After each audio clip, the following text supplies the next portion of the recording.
Welcome back. Number 27 of, or 20, yeah, 27 of 28 of lectures. So we are nearly at the end. Now we will focus on an application of all the work we have done today. We will then focus on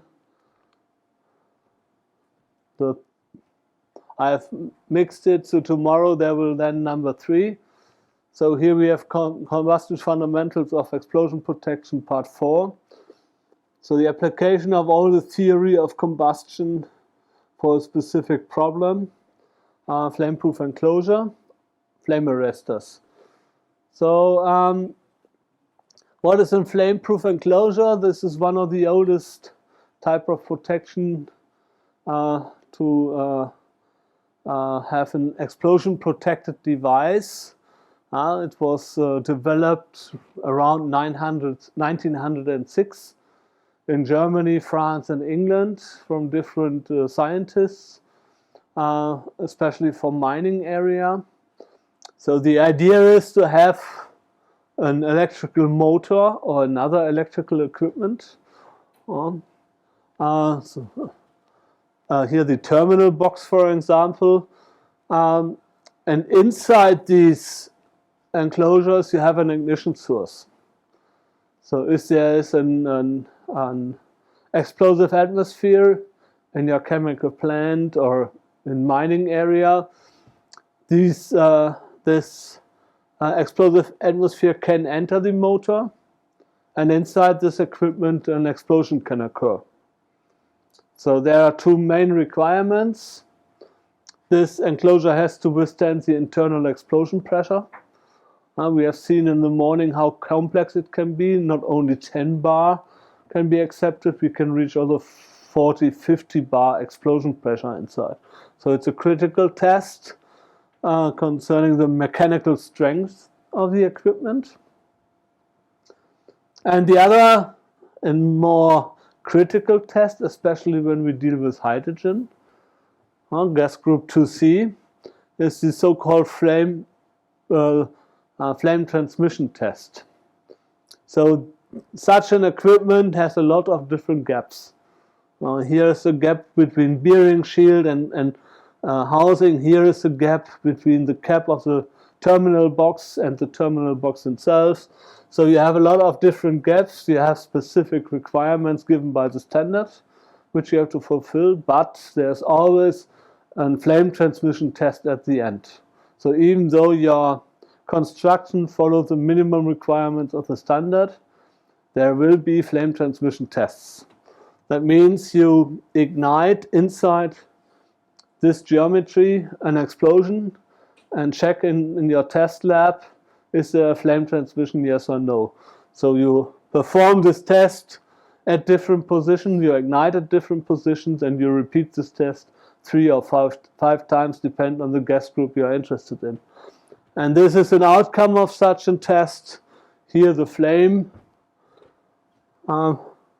is going this way from the inner side to the outer side.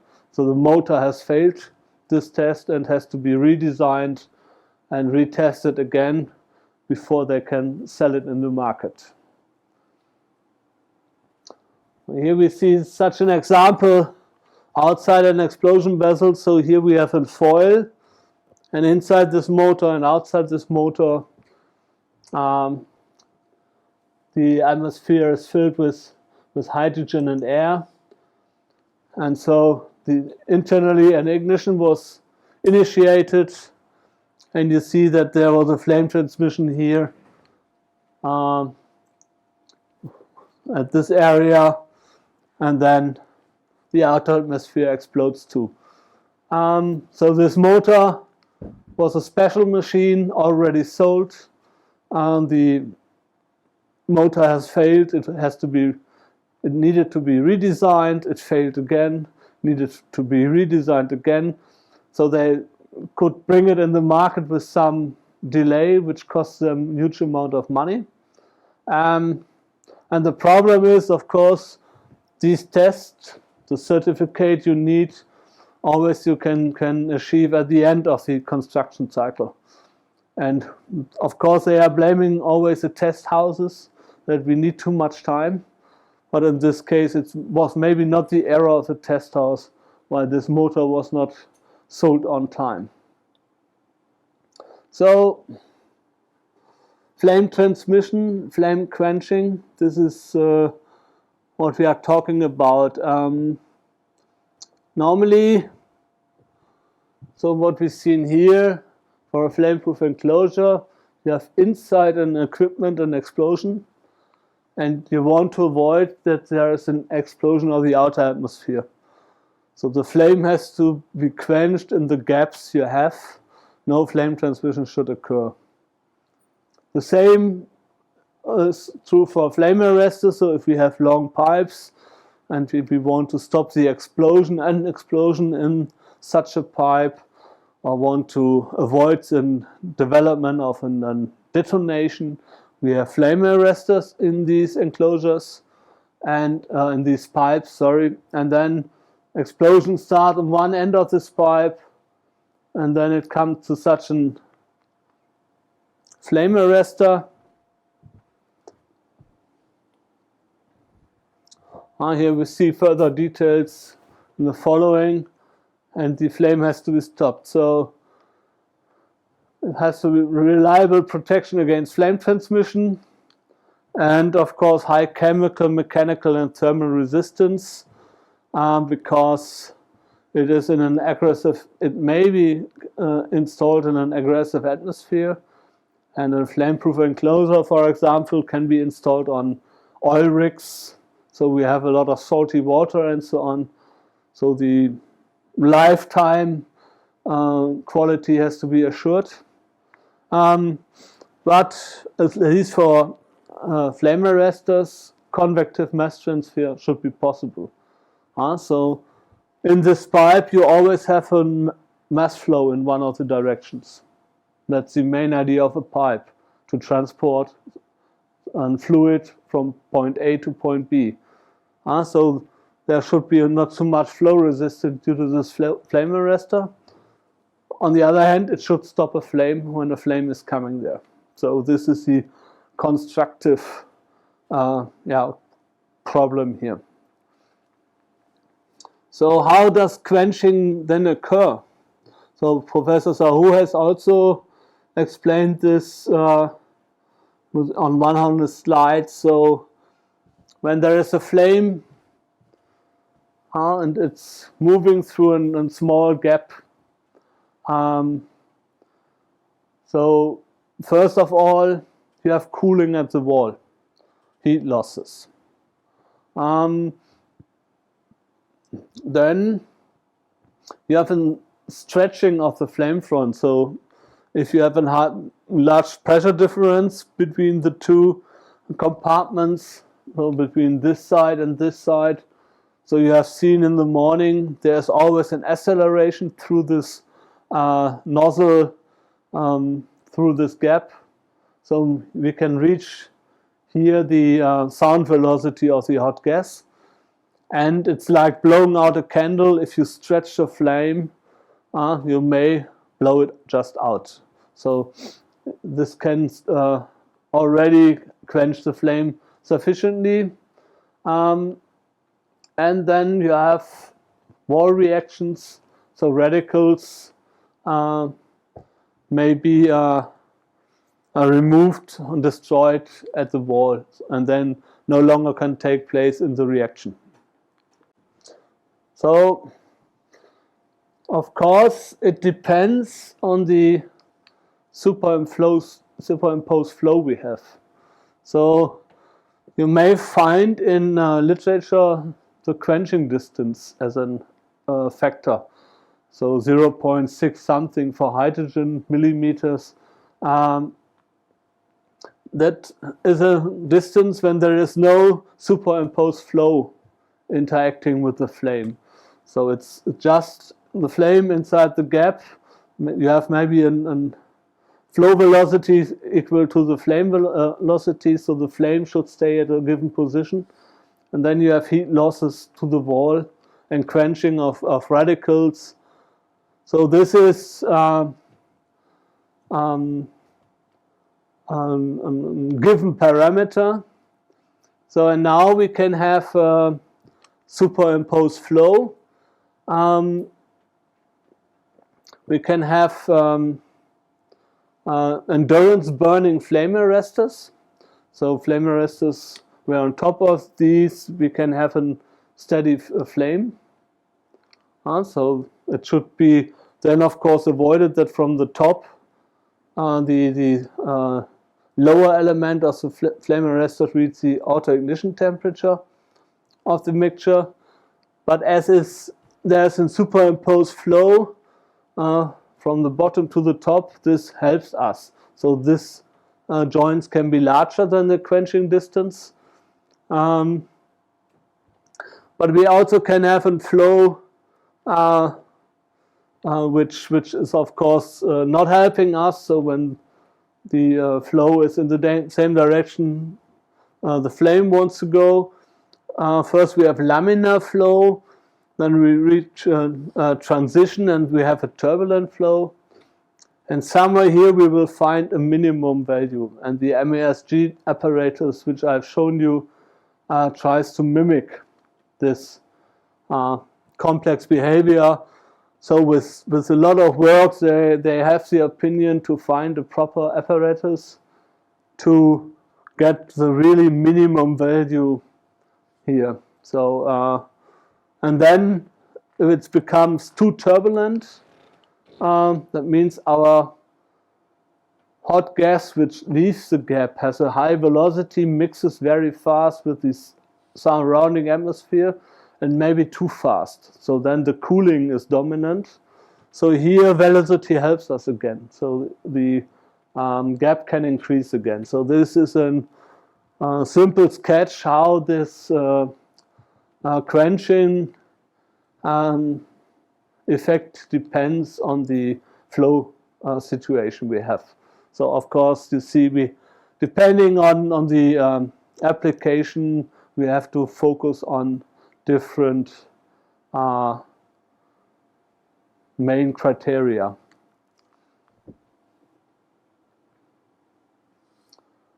So then such an endurance burning flame arresters you can see here. So this, for example, sits on top on a pipe.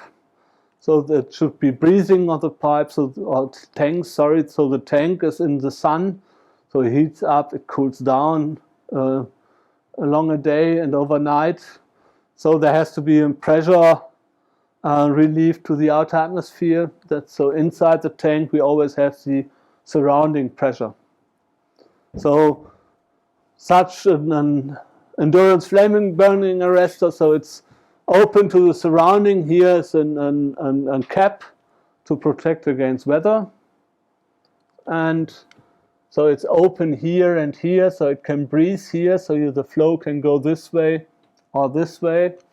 And what of course should be avoided, so if it's breathing outside, there is a possible explosive atmosphere on top of the tank, and this can be ignited.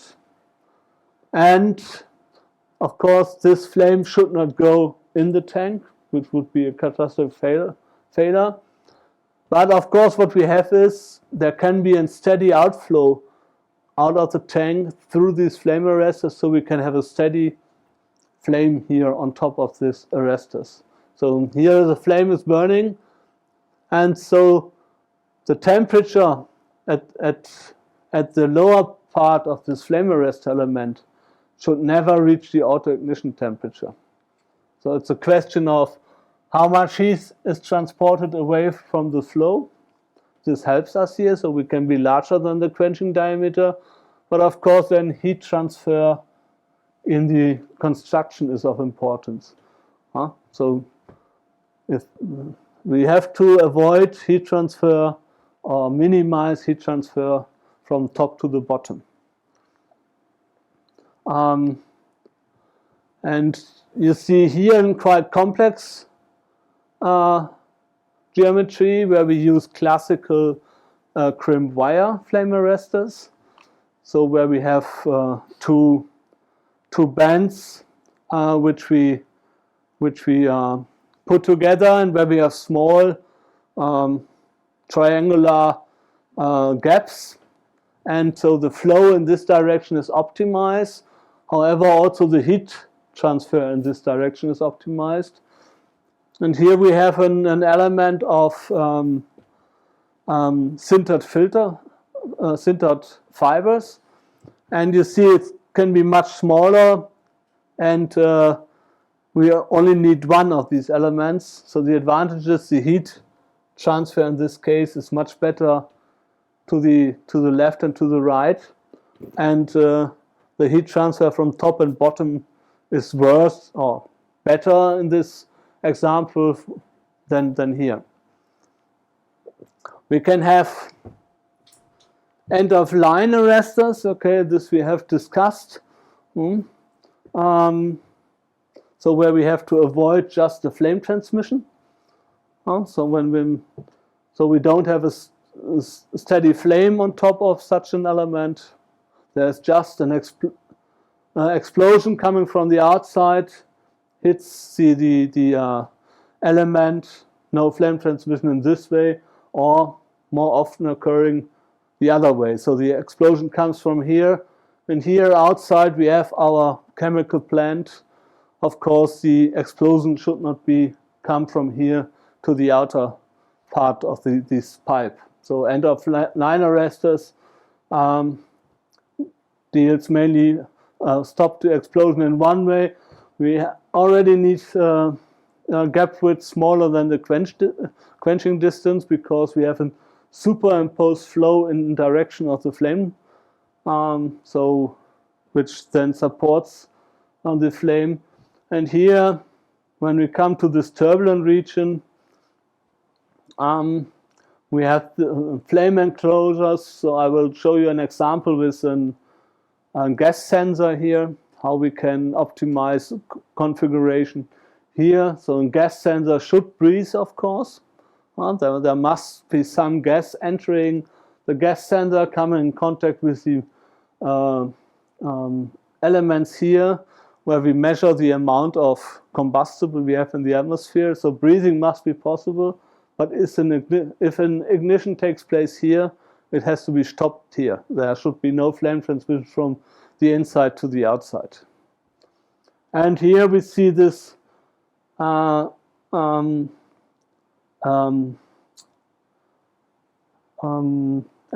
of the standard apparatus to measure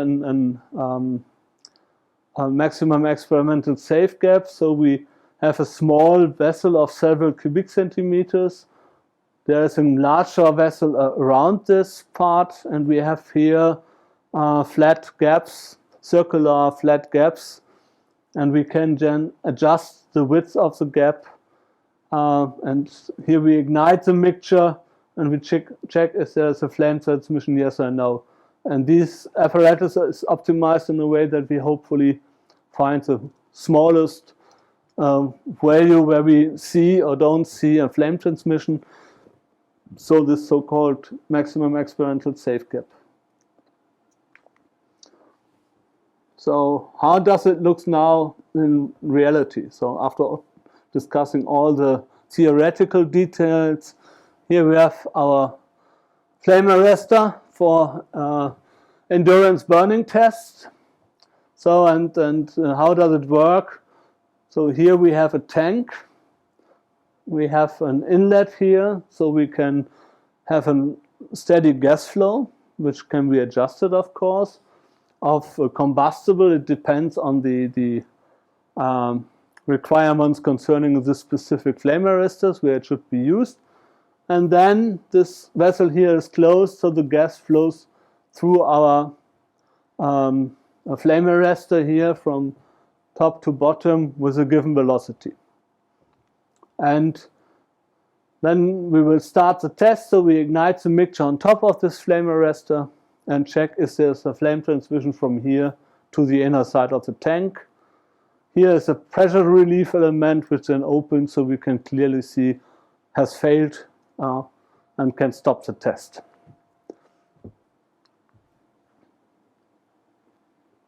So what we do during such a test. Here we see 1, 2, 3, 4, 5, 6, 7, 8 positions for thermocouples. So we just enter some thermocouple elements to see how the temperature is developing during such a test. And what we are really interested in is, okay, at position 1, here we have the steady flame. And of course, we are interested in the heat transfer from here to here. So at which time we reach which temperature below, at the lower part of this element. And the second interesting part is there a heat transfer in this direction? So how is the temperature profile on top of the surface and then at this position here? So, and you can see the outcome of such a test. So you see here at position 1 and 2, we get a maximum temperature of 600 degrees Celsius. So the test takes some time. We're talking about minutes here. And you also see that here, figure 3 is here on the position 3. We reach 250 degrees Celsius, which is in the range of the outer ignition temperature of the N-hexane we have used here. But of course, so we haven't had a failure, but here you see the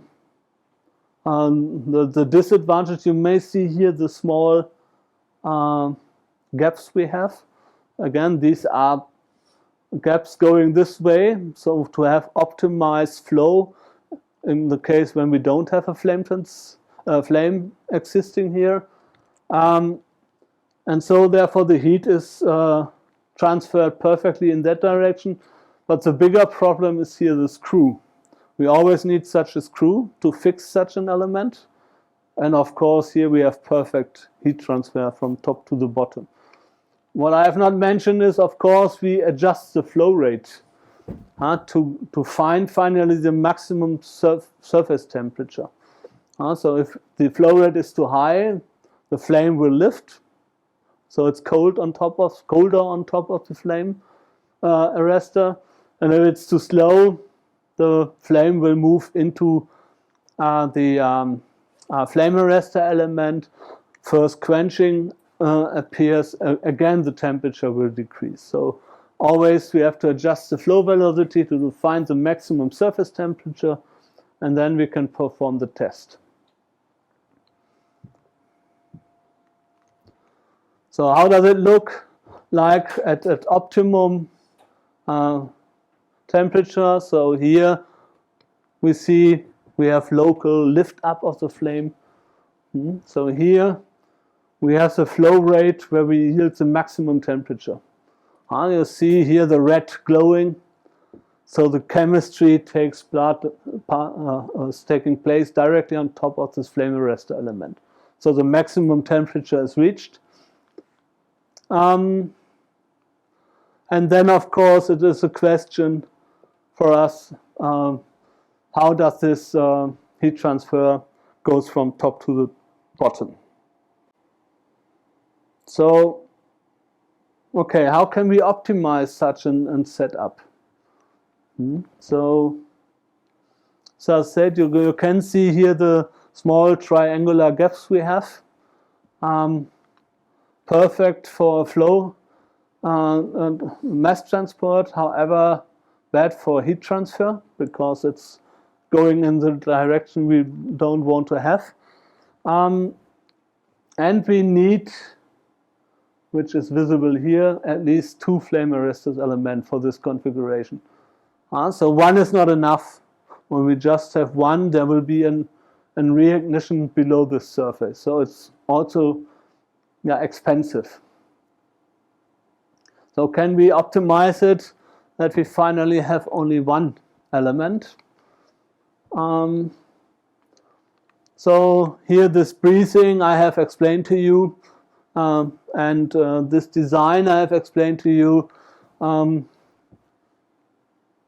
So the question is now, how can we stop the flame here, and how can we optimize the heat transfer? So here I show you the test setup.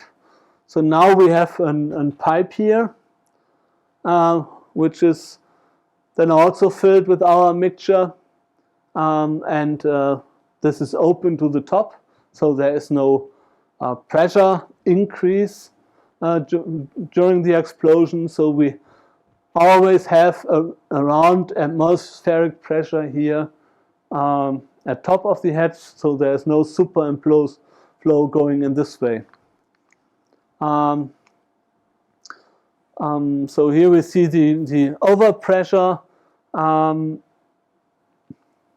So we have a quenching of the explosion. So we have an explosion outside. It comes to the flame arrest element. It has to be quenched. So we have for a short time a superimposed flow, and then we have this fire on top of this element for a longer time. So here you can see an image of such a test. Here we have the explosion outside in the tube I've shown you. So the flame arrestor and everything is in range of this fire. Then this explosion stops, and here we have a steady flame on top of the flame arrestor element. So now I talk again about superimposed flow, but I'm on the other side. So in this time we have a flow in the direction where we want to stop the flame. So the explosion occurs here in the inner part, and we want to avoid an explosion of the outer atmosphere. So we are in this turbulent region. So we are slightly larger maybe than the MASG, but we are clearly near the MASG value. And I show you the test setup. So we have a small explosion vessel. So this can be closed, and we can prepare proper mixture. Here we have a tank where we have the mixture, so we can evacuate this system here. And here we see the test sample. This is then also be evacuated, and then we refill vessel and test sample with combustible air mixture. And here you see this set up in detail. For this specific configuration, we also have gas inlet and outlet, so we don't have to use this vacuum possibility. We can fill it directly with gas mixture. Here we have an ignition source and spark plug, and we have a pressure transducer. And the interesting element sits here in front of the vessel. So we have an explosion inside, and the question is, does the flame move through this porous structure? Is there a flame transmission, yes or no? And here you can see again such a crimped ribbon element. So for hydrogen, very small holes are necessary, but you can buy this in the market. And here we see some OH lift experiments. How does this flame transmission occur? And so when here we look from the top, from the bottom, so the flow is going in this way, the hot gas is coming towards you. And here we look from the side, and so we don't see a specific failure here. So, but then the flow in a specific distance has ignited. So below this flame arrestor element in the flame. In this case, we see only hot gas, and no flame transmission has occurred. With flame transmission, we can see here that there is a specific ring where the flame can move through this flame arrestor. So, of course, we have here very thin holes. We have maybe here very thin holes. In this area here in the middle, we have larger holes. That's due to the construction. And so you can see here where we have the larger holes, a flame transmission can occur, and this then ignites our surrounding. Now we look at such a sintered fiber element. So we have very thin metal fibers sintered together. So we have a porous structure. Of course, there has a flow possible through this structure. And with no ignition, we can see a lot of chemistry taking place. So there are, of course, always some larger spores. And then at these larger spores, we see some OH. So there's, of course, hot reactive gas leaving our porous structure. But in this case, no flame transmission can be observed. So the question finally is, so what is happening here? Of course, this can fail too. So I have shown you here the ignition cases, because the big difference here is there's always something like a bigger spore. So in the further example with the trimmed rim element, you have seen there's a large area where flame transmission occur. Here we have to focus more on the bigger spore, and this is one of the mandatory tests you have to perform if you want to produce such an element. So you can check the outcome, and then maybe you just replace this element here. There's another critical topic, and that's ignition at the hot surface. So here we see the pressure in two vessels, vessel 1 and vessel 2, the small vessel we have seen and the larger one. And if there is a direct flame transmission, you can see an increase of pressure in vessel 1, decrease again, and then you see the increase of pressure in the second vessel. So the pressure increases up to the explosion pressure. There's also a backflow into the smaller vessel. So here finally you also reach a higher pressure. And this takes place within in several milliseconds, so very fast. So it's a direct flame transmission. But we also see this effect here, that we have an ignition in the first vessel, and for a long time nothing happens. And then suddenly it ignites in the second vessel, and again there's a backflow increasing the pressure in the first vessel. And this is due to the fact that we, of course, have a hot surface. And the ignition position is now at the hot surface. Here, the ignition is somewhere in the flow, which leaves the nozzle. So direct flame transmission, here the ignition is directly at the hot surface. So there's a second optimization parameter we have to consider. So when we look on such an ignition by a hot turbulent gas, so this we have seen already. So we have a typical outflow. Here the explosion starts. Here we have a nozzle, and then we have a hot jet leaving this nozzle, mixing very fast with the cold surrounding atmosphere. How does this influence the ignition event? So here I show you some experimental results. Here we see Schlieren experiments, and here we see again OH live images. And here we have no flame transmission, but of course there is a hot gas flow leaving our sample. Here we have a nozzle, so there's one specific hole, so we see the hot gas. Here we see already such a large jet leaving our element, and we can look into these jets with OH live. So we try to excite OH radicals, if existence, and we see them. So maybe you can see here in black.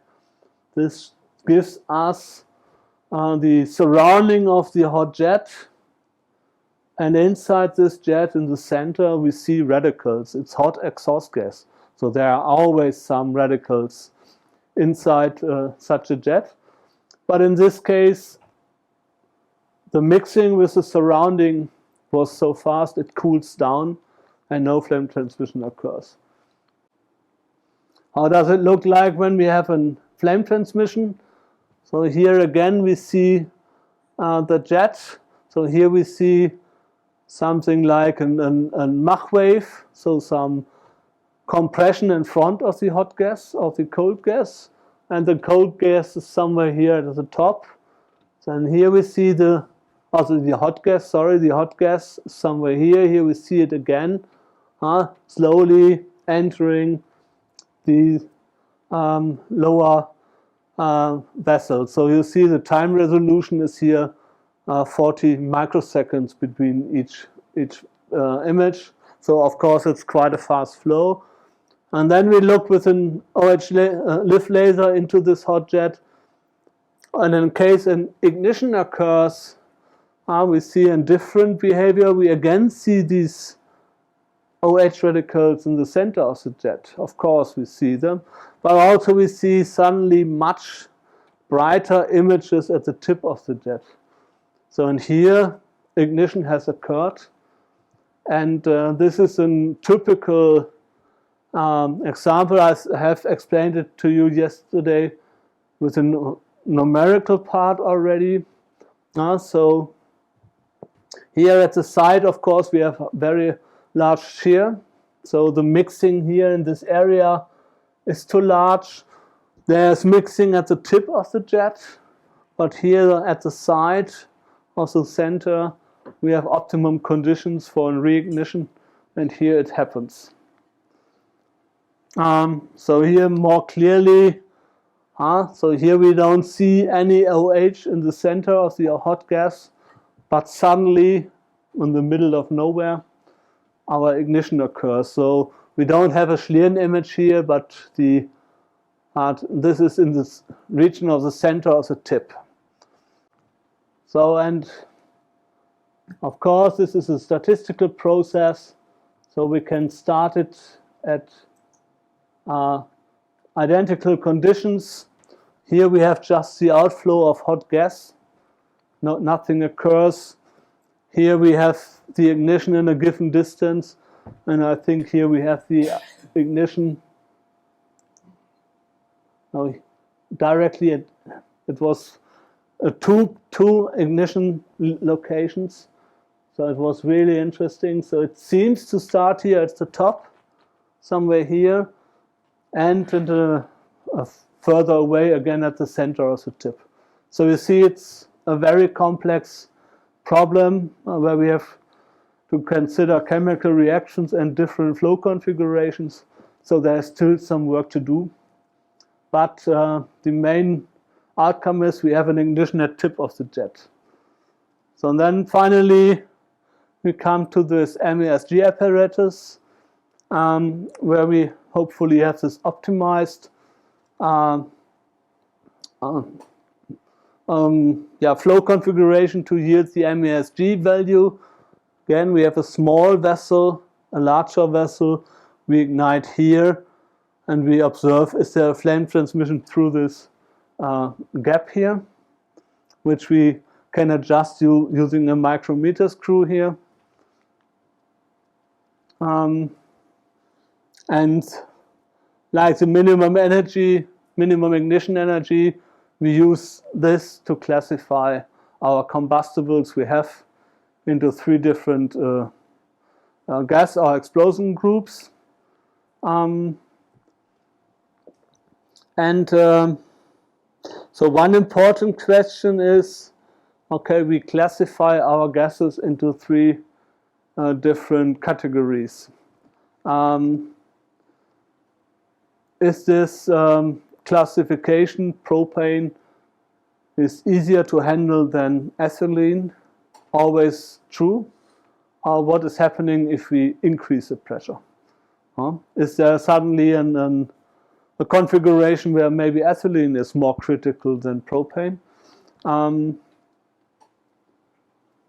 So this, of course, so we have discussed already. So now we see it as a plot of equivalence ratio. So hydrogen has much smaller MESG than ethylene, than propane. It, of course, depends on the mixture composition.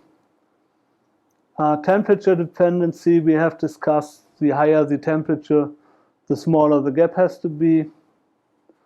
This pressure dependency we have discussed. So an increase in pressure reduces also, again, our safe gap. We need to stop an flame transmission. So I come to an end of this part.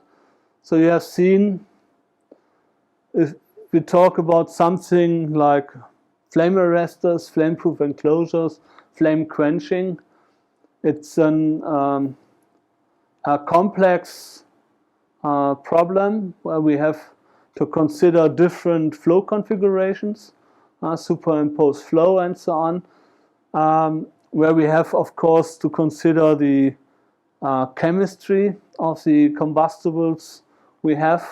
So we are talking about an ignition event, and during ignition we have a very sensitive region, so a lot of radicals are involved, so it's very difficult to perform numerical calculations here with simple runs methods, for example. You always have to consider the complex chemistry here. And then, of course, we have an enclosure with complex inner geometry, and we have seen in the morning how this pressure piling effect can influence the explosion inside such an enclosure. So we do not have an empty enclosure, we ignite in the center and we have a spherical flame ball and motor. You have seen at the beginning, of course, there is a complex interaction of the explosion flame with the inner geometry, leading to eventually pressure piling, much higher initial pressures until the flame reaches the gap. So the size of the inner volume is of importance. So what kind of gap do we have? Have we a circular gap? Have we a flat gap? This is, of course, of interest. Then the length and the width of the joint, but also gas mixture concentration, initial pressure and temperature are of importance. So with this, I would like to end this session. We can stop for today. So thank you. Okay.